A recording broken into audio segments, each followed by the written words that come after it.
오늘 은혜 받으실 하나님의 말씀은 우리 마가복음 9장 33절에서 37절 말씀입니다. 가버나움에 이르러 집에 계실새 제자들에게 물으시되 너희가 길에서 서로 토론한 것이 무엇이냐 하시되 그들이 잠잠하니 이는 길에서 서로 누가 크냐 하고 쟁론하였음이라.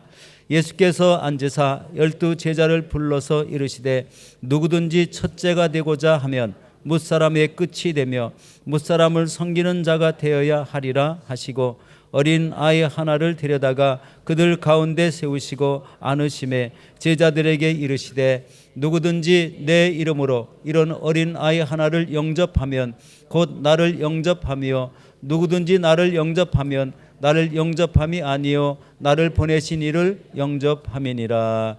아멘.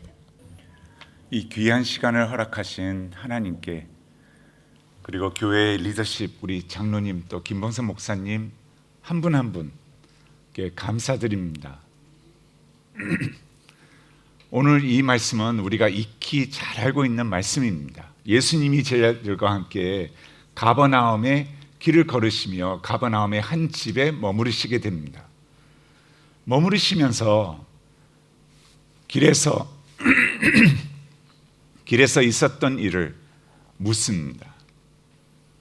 제자들에게 묻는 것입니다. 너희들이 오면서 엄청 아주 열띠게 논쟁을 하던데 그 논쟁의 주제가 무엇이었느냐 이렇게 묻습니다. 그래서 그것이 33절에 나옵니다. 가버나움에 이르러 집에 계실새 제자들에게 물으시되 너희가 길에서 서로 토론한 것이 무엇이냐 하시되 그때 제자들의 반응은 34절입니다. 잠잠하니. 이유는 그 뒤에 나옵니다. 이유는 길에서 서로 누가 크냐 하고 쟁론하였습니다. 다시 말하면 이제 예수가 오셔서 로마 제국을 무너뜨리고 하나님의 나라가 임하셨을 때 누가 우의정 좌의정이냐? 나 배씨 아니냐? 아니야, 나 요씨야, 마씨야 하면서 서로가 잘났다고, 누가 크냐, 누가 우의정 좌의정, 누가 오른팔 왼팔을 맡을 거냐 하고 크게 쟁론하였더라. 이것은 싸납게 논쟁했다는 뜻입니다. 다퉜다는 뜻입니다. 당연히 나지.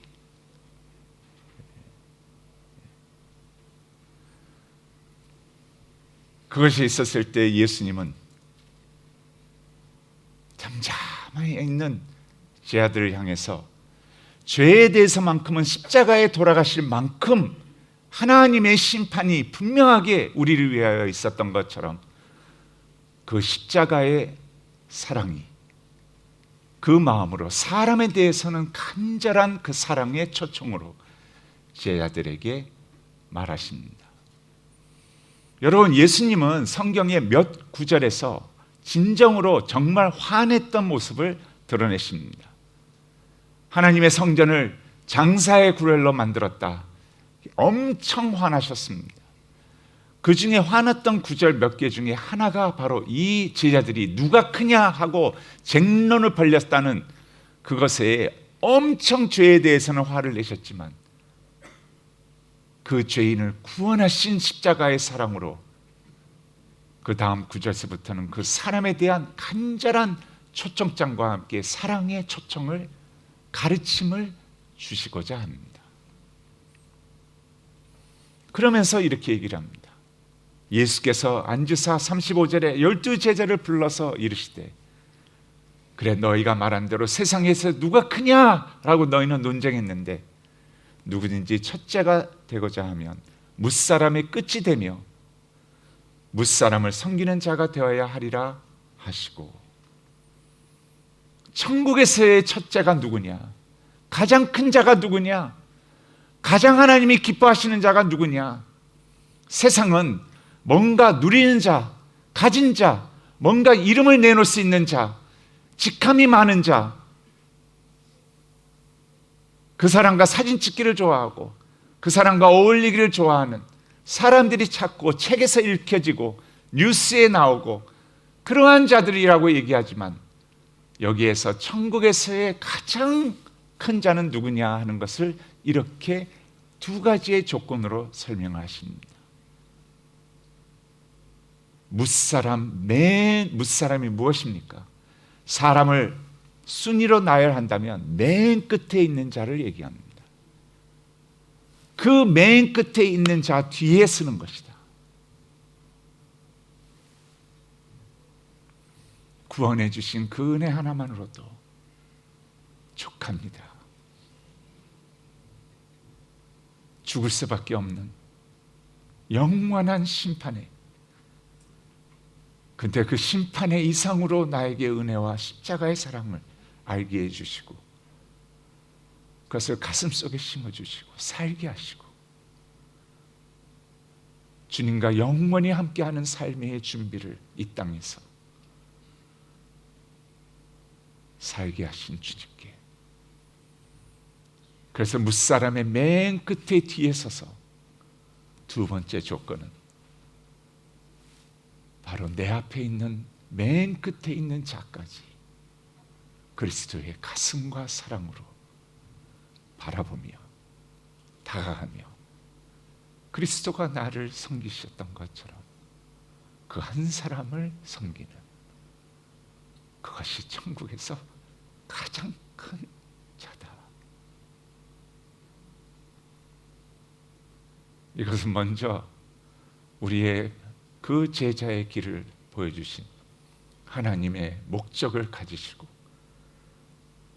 모든 존귀와 영광을 받으셔야 할 하나님이 이 땅에 오셔서 세상의 모든 인류의 죄를 맨 끝에 쓰셔서, 마치 그 메시지는 이 세상의 어떠한 맨 끝에 있는 자들까지도 나는 너를 사랑한다, 나는 너를 위해 죽으러 왔다,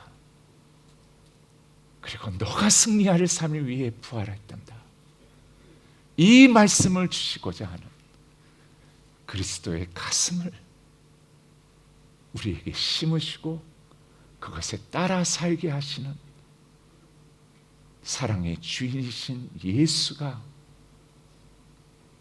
바로 내 가운데에서 나를 통하여 역사하시는 그 모습인 것 같습니다. 마치 이 세상에 어느 누구도 그리스도의 사랑을 피할 수 있는 자는 없단다. 그리고 그 살아있는 그리스도의 모습이 내 안에 계신 주님과 함께 내가 그 삶을 주님 앞에 이웃을 향해 드리는, 그래서 가장 가까운 이웃인 나의 아내가, 나의 남편이 그 사랑을 접하면서 그리스도를 살아계시다고 얘기하고, 아이들이 그 사랑에 아빠의 신앙 때문에 하나님을 부인할 수 없고 아빠를 변화시키는, 엄마를 변화시키는 그 사랑이 나로 하여금 교회로 가게 만들었으며, 이 살아있는 그리스도의 사랑을 나는 부인할 수 없습니다 라고 고백하는, 그것이 예수 그리스도의 제자된 모습에 주님과 함께하는 삶을 그리고 있는 것입니다.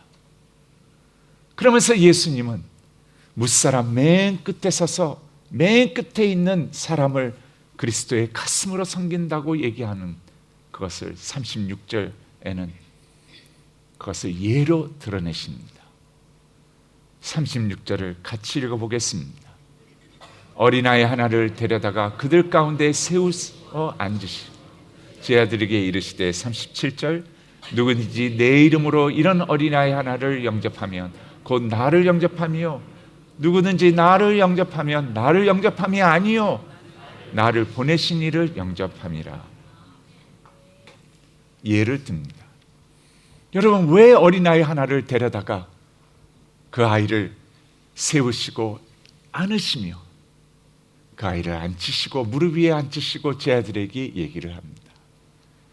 첫째가 누구냐라고 논쟁했던 제자들을 향해서 따뜻한 사랑의 가슴으로, 간절히 원하는 마음으로 너희가 이 하나님의 마음을 품게 되기를 원하고 이 하나님의 눈빛과 이 하나님이 너를 지금 바라보고 계시는 그 모습으로 한 사람 한 사람을 대하고 하기를 원한다 하며 어린아이를 세웠다고 합니다. 마치 어린아이가 무사람인 것처럼. 왜 그랬을까요? 여러분, 예수님 때의 어린아이는 보잘것없는 존재였습니다. 인구 조사에도 숫자를 포함하지 않았습니다. 사람으로 보지 않았습니다. 아이가 태어나면 이 시대에, 예수님 시대에는 남편에게 엄마가 아기를 데려와서 묻습니다. 이 아이를 키울까요? 아니면 버릴까요? 아니면 키워서 노예로 팔까요? 하나의 아이는 진정한 생명체이고 하나님이 주신 잠시 맡긴 우리에게 거룩한 선물이라는 것보다는 하나의, 이 아이는 그냥 하나의 물건과 같은 것에 불과했습니다. 너무 보잘것없고 연약하고 계속 베풀어야지 뭔가 그 아이를 통해서 얻는 것이 없다고 생각하는 그런 때였습니다. 무사람이었습니다. 예수님이 이 어린아이를 안으시고 무릎 위에 앉히시며 이런 어린아이를 영접하면 너희는 나를 영접함이요. 그리고 너가 나를 영접했다는 것은 솔직히 나를 영접한 그 이상이다. 내가 십자가에 와서 그 사랑, 하나님의 사랑으로 죽은 것처럼 나를 보내신 일을, 그 목적을 함께 이루는 너의 모습인 것이다 라고 얘기합니다. 그게 하나님의 가슴이라는 것입니다. 그 사랑이 우리에게 왔다는 것입니다.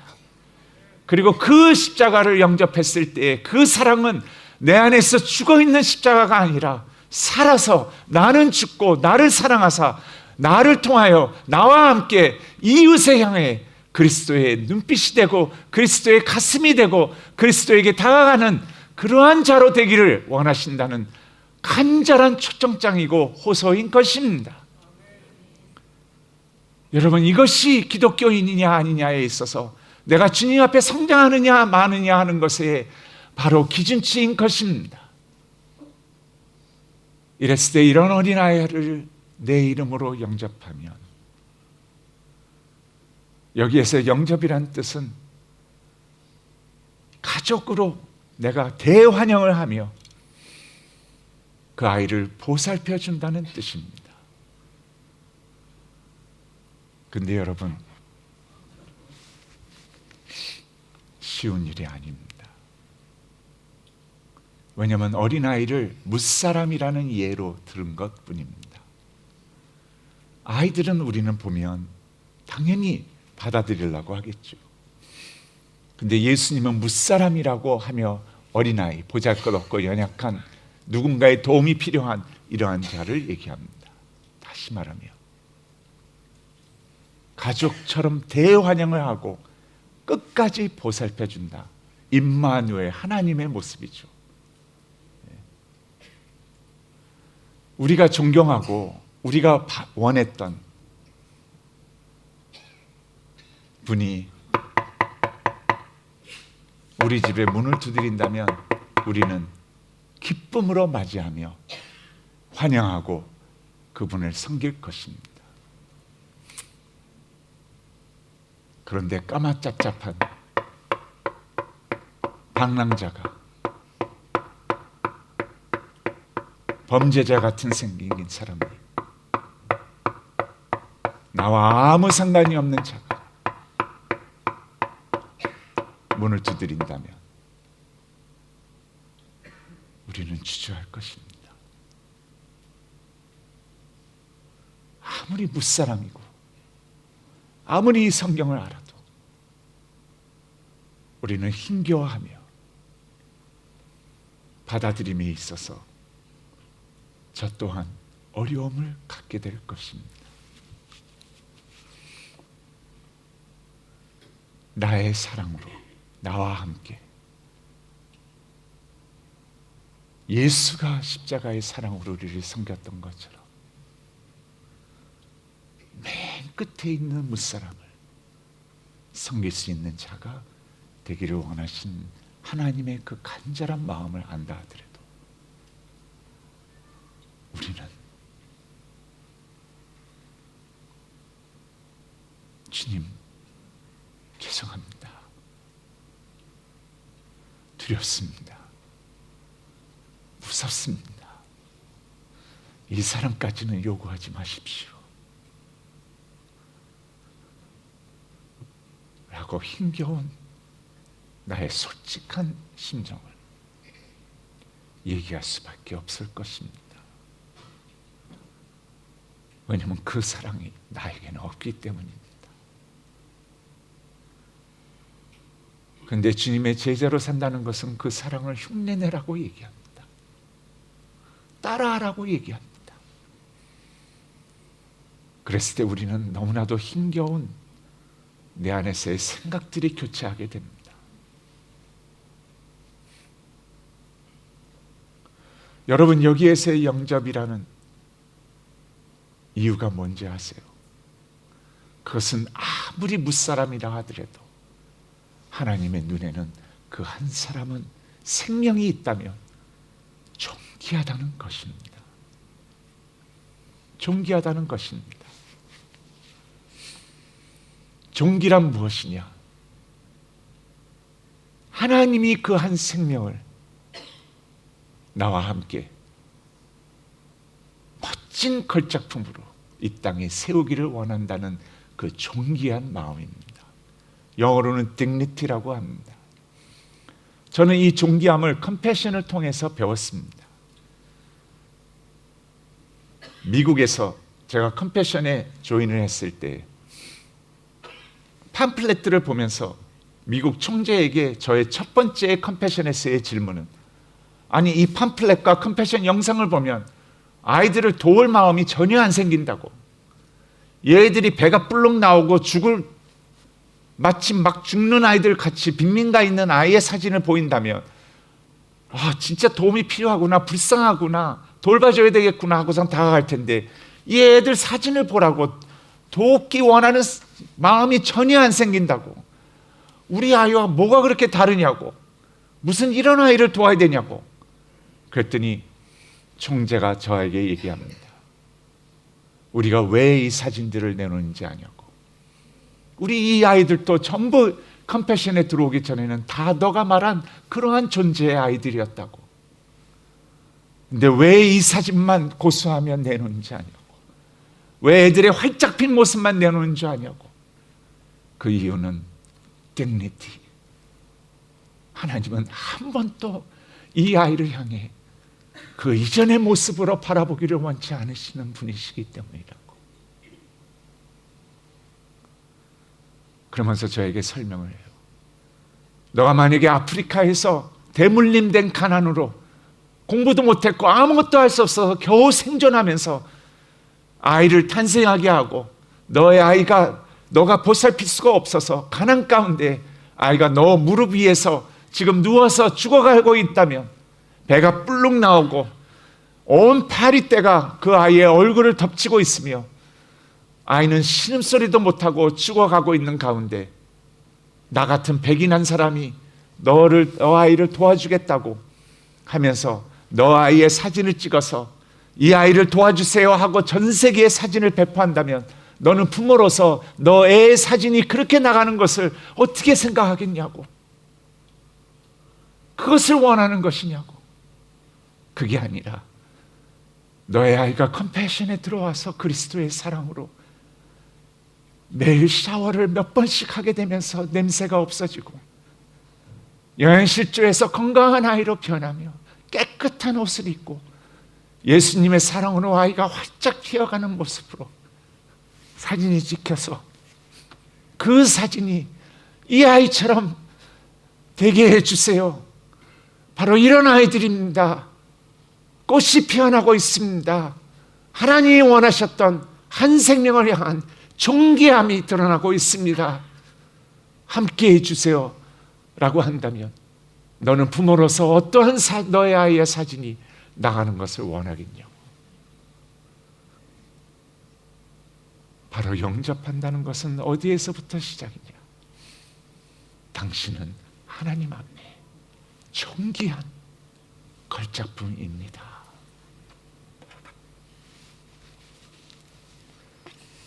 그것에부터 시작이라고. 그랬을 때 이 아이들은 그것을 먹으면서 그런가? 나는 왜 이렇게 가난한가? 조금만큼의 상대적인 빈곤을 이미 보고 있고 사람들의 눈빛으로 손가락질로 학교에 가서 왕따를 당하며, 그런데 교회라는 큰 공동체의 가족에서 사랑을 먹고 함께 기도하며 가난을 이겨내고, 이 아이들에게 하나님은 너를 걸작품으로 만드신 것뿐만 아니라 너에 대한 계획이 있단다.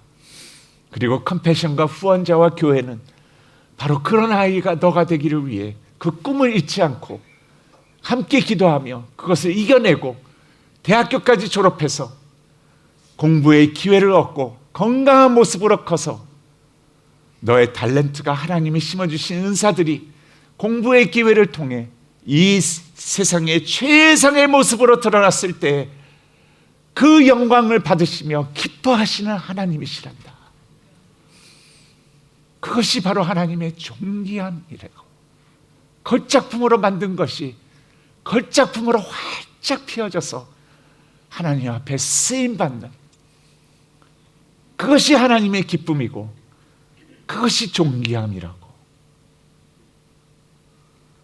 여러분, 바로 그것이 컴패션이 수많은 어린이를 돕는 기관 중에서 유일하게 그리스도의 사랑과 말씀으로 아이를 대학교까지 졸업시키는 양육을 하고 있는 이유입니다. 애 키운다는 것은 얼마나 힘든가요? 그러나 이 아이를 끊임없이 하나님은 너를 사랑하신단다. 그리고 너에 대한 놀라운 계획이 있단다. 우리 교회는 바로 우리 아이들만 중요한 것이 아니라 너에게 향하신 그 하나님의 사랑을, 그래서 너를 그 멋진 모습으로 키워 이 땅에 하나님의 영광을 위해 사는 너의 모습이 되기를 간절히 원하고 함께하기를 원한다. 그게 살아있는 하나님의 존귀함의 임마누엘의 모습이 바로 이웃사랑으로 보게 되는 것입니다. 저는 그 존귀함을 컴패션을 통해서 배우게 되었습니다. 그리고 저는 수많은 어린아이들을 제 나름대로 후원을 하기 시작했고, 그 중에 어떤 아이는 지금 박사학위까지 해서 어린아이들, 이러한 성폭행을 당한 빈민가의 어린아이들을 상담하는 아이가 되었고 선생님이 되었고, 어떤 아이는 지금 제가 키운 아이들은 차인표가 참 질투할 정도로 모든 아이들이 대학교를 졸업하고 딱 하나인만 대학을 못 졸업하고 그런 아이가 되었습니다. 또 어떤 아이도 있었는지 알아요? 몇 년 전에 자기가 결혼할 남편을 저에게 소개하면서 한국에 있는 아빠가 허락해달라고 하고 제가 필리핀까지 날아가서 결혼식장에 이 아이를, 아빠 없는 이 아이를 데리고 결혼을 시킨 아이도 있습니다. 이것이 한 아이가 주님 앞에 존귀함이 드러나며 멋지게 주님을 위해 사는 바로 그 사역인 것입니다. 한 아이가 대학교를 안 갔다는 얘기를 했습니다. 솔직히 갔지만 중퇴했습니다. 그래서 제가 편지를 이렇게 썼어요. 아빠를 닮아서, 한국에 있는 아빠를 닮아서 너가 조금 공부를 싫어했던 것 같다, 이렇게 얘기를 했어요. 괜찮다고. 이 아이의 첫 만남을 여러분과 나누고자 합니다. 첫 사진을 보시면 아시는 것처럼 이 아이는 주은이라는 세부의 빈민가에서, 말이 빈민가지만 공동묘지에서 자랐던 아이입니다. 그래서 사람들의 관이 이 아이의 테이블이고 식탁이고 공부하는 책상이었습니다. 그리고 관 위에서 자는 이런 아이들 350여 명이 교회에서 컴패션을 통해 양육을 받고 있었습니다. 그 중에 하나이죠. 얘는 거기에서 태어났지만 공동묘지에서 저를 만났을 때에는 다른 곳에서 살고 있었습니다. 여러분, 준을 보면 참 예쁘지만 벌써 얼굴 표정에서 드러나요. 굉장히 수줍어하고 내성적인 아이라는 것을. 교회에 갔지만 교회에서도 컴패션에 교회에서도 어울리지 못하는 아이였어요. 너무 수줍음이 많고 너무 내성적이어서. 그 다음 사진을 한번 보여주세요. 제 만나기 몇 년 후의 사진인데도 저렇게 수줍음이 많은 아이였어요. 이제 사진 잠깐 저거 하시고요. 준에 전 편지를 오고 갔어요. 첫 편지를 이렇게 썼어요. 한국에 있는 아빠는 첫 아이서부터 하나님 앞에 딸을 선물 받기를 원했단다. 근데 하나님이 응답을 아들 셋으로 해주셨단다.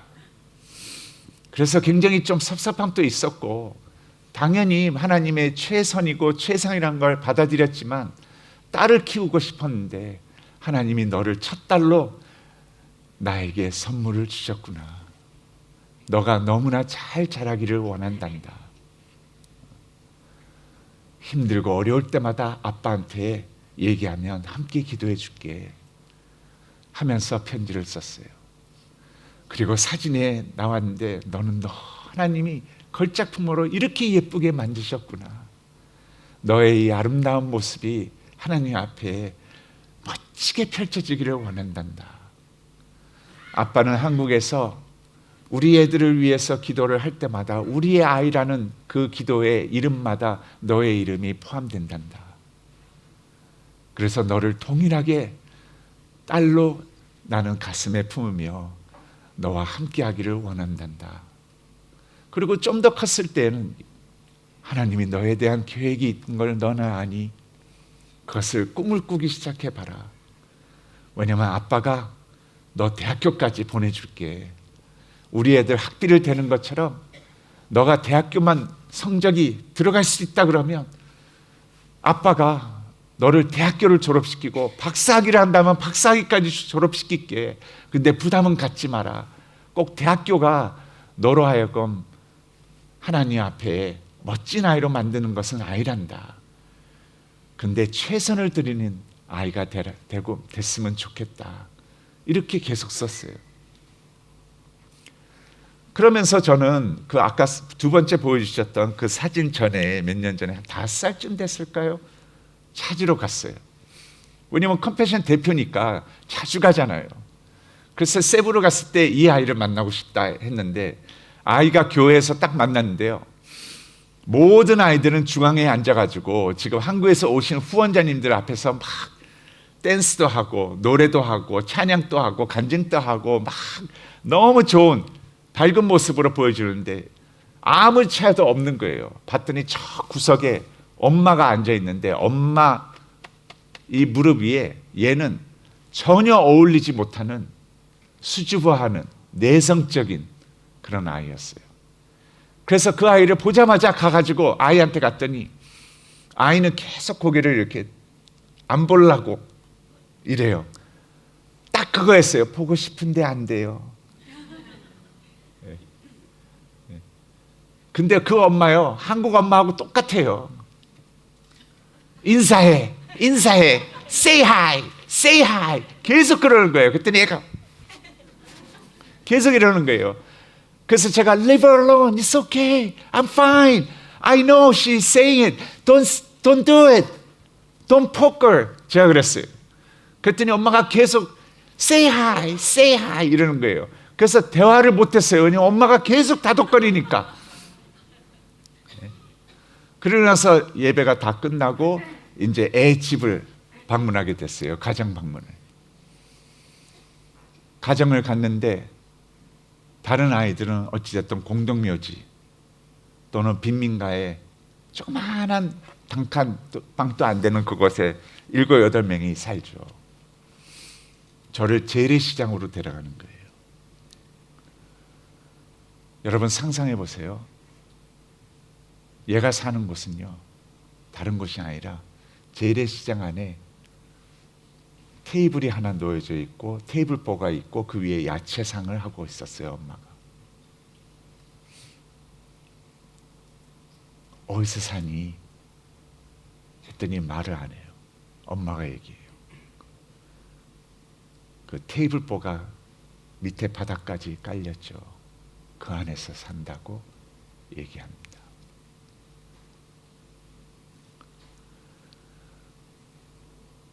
그러시냐고.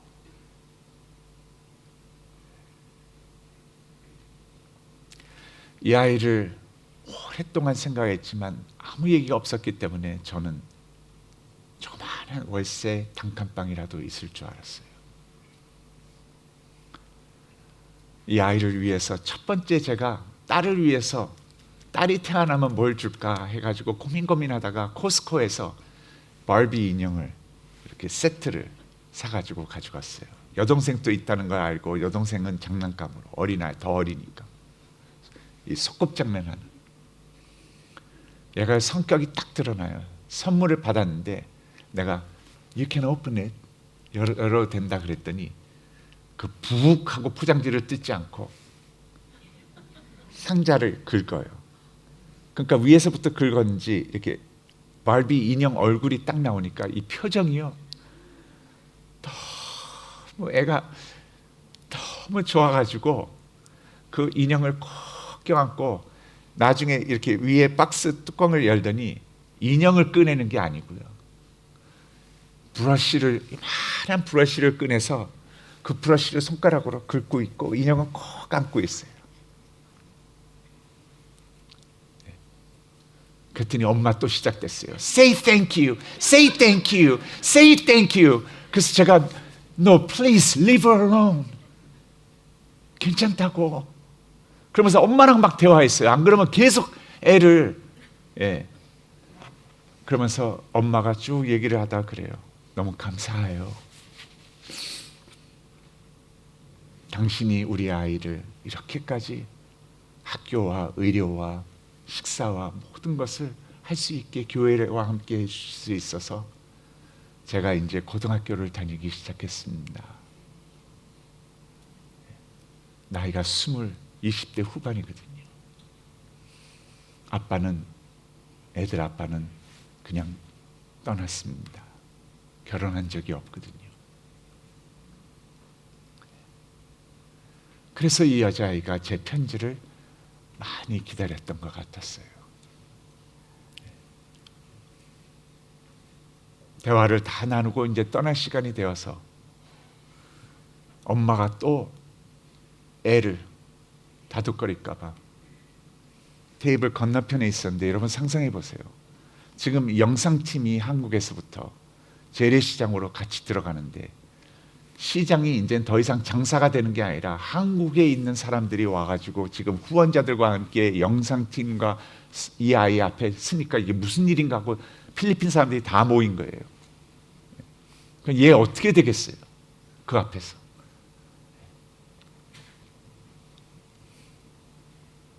제가 애 옆으로 다가갔어요. 테이블 건너편으로.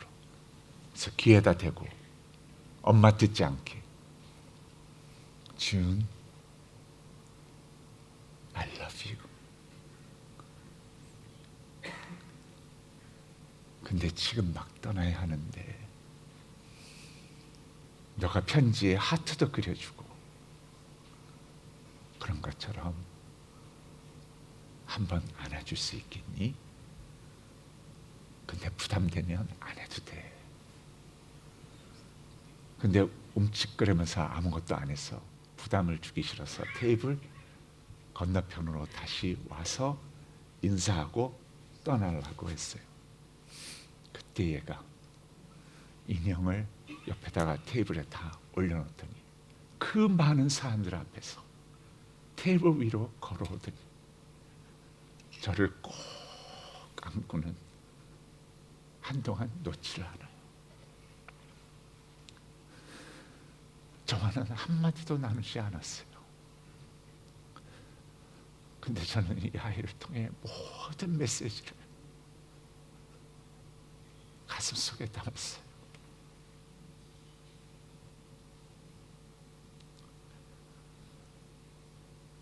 그러면서 제 마음속에 하나님 앞에 이 아이가 주님 멋지게 자라게 해주세요.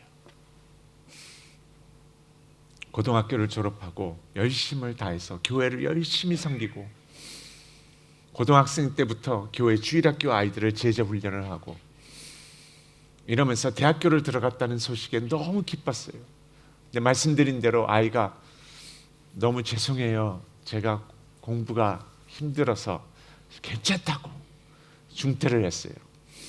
그래서 제가 물었어요. 근데 너가 하고 싶은 게 뭐니? 하나님이 너의 가슴 속에 심어주신 게 뭐니? 그랬더니 저 빵가게 주인이 되고 싶어요. 왜? 그랬더니 아이가 그래요. 빵을 구워서 많은 이 빵을 먹지 못하는 사람들에게 나눠주고 싶어요. 그래? 그게 너의 하나님이 주신 꿈이니? 그래, 그럼 우리 공부를 하자. 그러고 나서 세부에서 가장 베이커 만드는 아카데미에다가 그 아이를 보냈어요. 내가 학비를 대겠다고. 그리고 이 아이가 졸업을 하고 지금은 빵가게의 주인이 되어서 결혼을 해서 남편과 함께 예수님을 섬기는 것뿐만 아니라 자기의 공동묘지 그곳에서 컴패션 교회와 함께 아이들을 가르치고 You can do it with God. 하나님이 나를 이렇게 만드신 것처럼 너희도 할 수 있어. 하나님이 너와 함께 하시기 때문에 라고 가르치면서 예수님을 섬기는 아이가 되었습니다. 여러분, 저는 이러한 아이들을 만나면서 제 가슴 속에는요, 죽을 수밖에 없는 이 빈민가의 한 아이가 이렇게 될 수 있는 기쁨을 누리면서 하나님께 감사를 드립니다. 그럴 때마다 제가 생각하는 것은 바로 이거예요. 내가 이렇게 기쁘다면 이 아이를 탄생시키시고 이 모든 과정을 지켜보시는 하나님은 얼마나 좋으실까? 얼마나 기쁘실까? 그리고 컴패션을 시작하신 스완슨 목사님이 미국의, 호주의, 카나다의 후원자들을 한국에 데려와서 한국에 양육하는 컴패션 어린아이들을 바로 저와 동일하게 옛날에 했을 때 한국 아이들이 자라나는 것을 보고 얼마나 기쁘셨을까? 얼마나 좋아하셨을까? 하는 생각을 갖게 됩니다. 여러분, 천국에서의 큰 자가 누구인지 아세요? 싱클레어 퍼거슨이라고 영국의 유명한 신학학자이면서 교회 목사님이신 분이 미국의 켄터키 주에서 3,000여 명의 목사님들 컨퍼런스에 와서 이렇게 외치십니다. 저는 그 긴 설교 중에 기억나는 것은 이거밖에 없습니다. 그리고 잊지를 못합니다.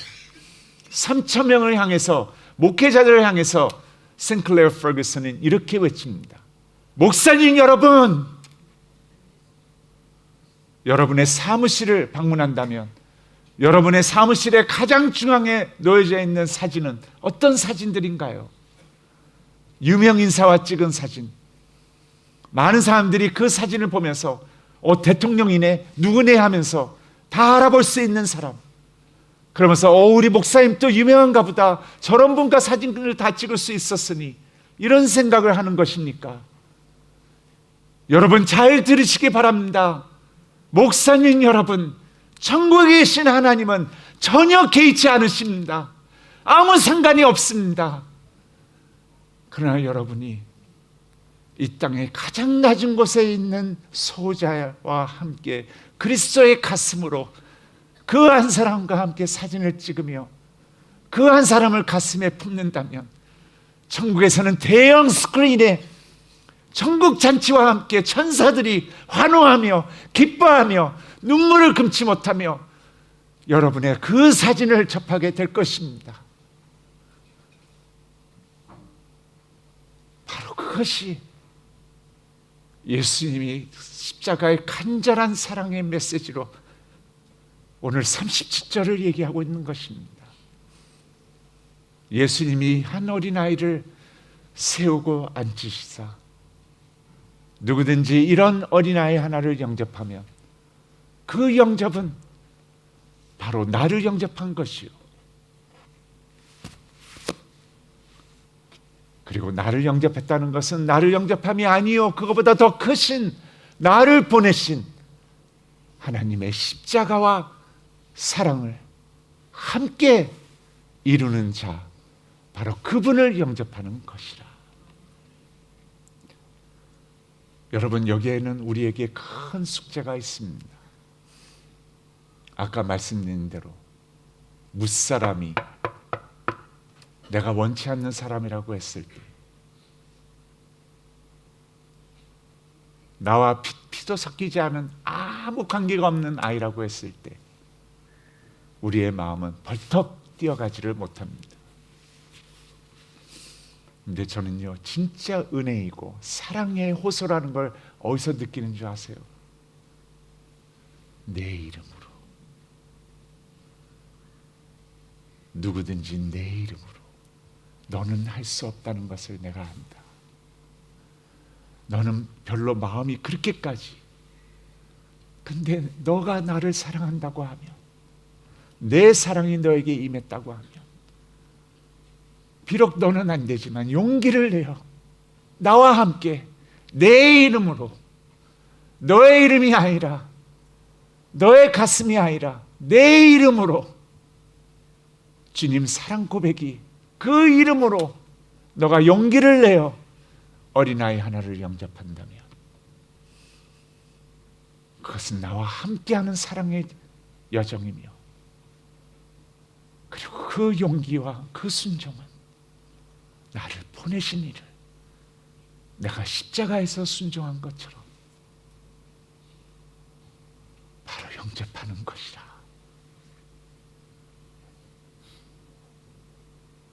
이 주님의 부르심에 응답하시며 그 사랑을 키워가시는 한 분 한 분 되시기를 주님의 이름으로 축원합니다.